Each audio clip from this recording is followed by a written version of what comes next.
So I just got done playing Wolfenstein 2: The New Colossus. The latest game in the long-running Wolfenstein series takes place directly after the events of the New Order, where BJ kills General Death's Head and wakes up 5 months later from his injuries to find that Nazi menace is still very much prevalent. Now, I found this game as a little bit of sequel syndrome, where Wolfenstein 2 tries to take what worked in the New Order and the Old Blood and build on it. However, some of this was done well, and at other times it was executed rather poorly. I'll start with the gameplay. The gun mechanics are very fun, as it should be for an FPS. The guns you get access to across the campaign are diverse, and each weapon is better or worse in certain scenarios. This, coupled with the upgrade kits that you find across the campaign, allow you to build an arsenal that works for you and your preferred style. My personal favourite weapons would have to be the dual-wielded machine pistol with the extended clip upgrade, and the shock hammer shotguns with the bigger clip and the flak upgrade for shooting around corners. And the diesel Kraftwerk with its remotely detonated sticky bombs that can instantly blow up the basic enemies. Now when you're running around, throwing hatchets, lobbing grenades, and gunning down every Nazi that you see, all while listening to the game's dope soundtrack, you get into a state of flow, and this is just where the game is at its best.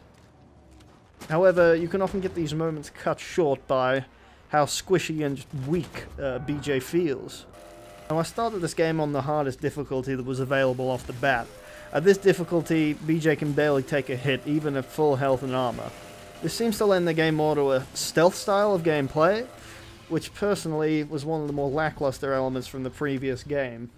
It's an old school FPS. You're supposed to have a bit of give and take with the bullets, which is why using a weapon like the Übergeher sucks, because it's just too slow to charge and you're dead before you can even use it. The first time I got it, I remember, I fired it once and then immediately dropped it in favor of a silenced pistol, because there were two commanders up ahead and stealth is generally a favored option in these segments.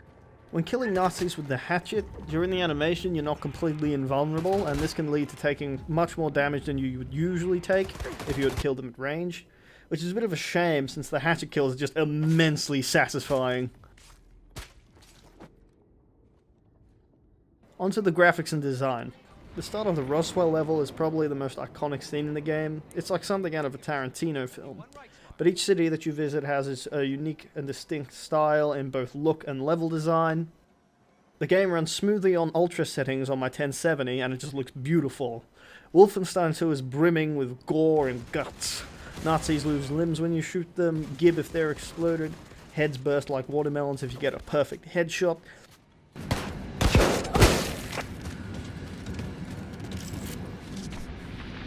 The meaty amount of violence is delicious and just very over the top, exactly the way I like it.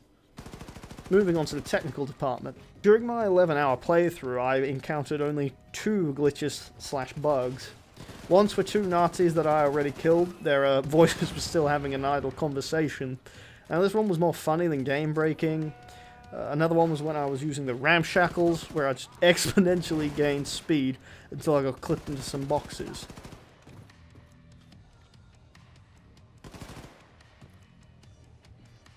Now, this is a game that does not like to be tabbed out. While this won't be a problem for many people, having to restart the game each time I tabbed out got annoying after a while, so I tried to keep that to a minimum, but I'd say on a decent rig this game would run pretty well. Alrighty, I'm going to go into some spoilers now, so if you haven't finished the game yet, click off this video. You still here? No, mein Führer, I'm from Arizona.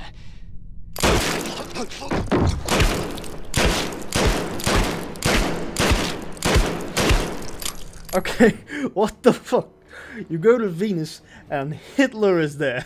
I was wondering how they topped the Nazis on the Moon chapter from the New Order, but this one really took the cake for me. It really caught me off guard. The story is rather serious at times, particularly the scenes with BJ's dad and Frau Engel, but these heavy moments are also broken up with some more lighthearted and comedic scenes. I felt as though there was much more of an emphasis on the story than the first game. They have these segments where you're just walking around Ava's hammer talking to people. These can get a little boring, but they do serve as a way to break up the action in between the levels. One of my favourite chapters is where you get to ride around New Orleans on a Panzerhund. burning down just everything in your path. However, this segment was a little bit shorter than I'd have liked it to have been, and unlike the New Order and the Old Blood, there isn't a boss fight at the end. The game also has a lot of replay value, since there are 2 separate timelines for Wyatt and Fergus, as well as side missions and upcoming DLC missions. So do I recommend this game? Well, if you've played the New Order and the Old Blood, and you enjoyed both these games, then I'd recommend getting it on sale, or if you have money to burn. Otherwise, go play the first games in the series, then decide if you like the series, then consider buying it. Because this is a game that expects you to have played the first one.